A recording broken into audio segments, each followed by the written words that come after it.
निघाल्याशिवाय राहतच नाही महाराज. काय करावं?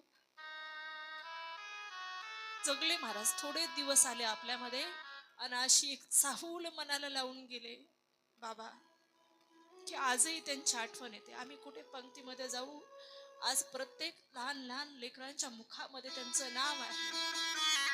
असं वाटतं ते गेलेच नाही. अरे घरातलं एखादा माणूस त्या ठिकाणी जाऊ द्या, वर्ष ओलांडलं का आपण विसरून जातो. पण आमच्या पिंटू भाऊचं कार्य आणि त्यांचे गुरु असणारे आपले हरिरामजी महाराज नवे नवे आपल्या सर्वांचे ते गुरुवर्यच होते, साक्षात संत. बस हीच उपाधी त्यांच्यासाठी. ईश्वर विभूती गेले दिगंबर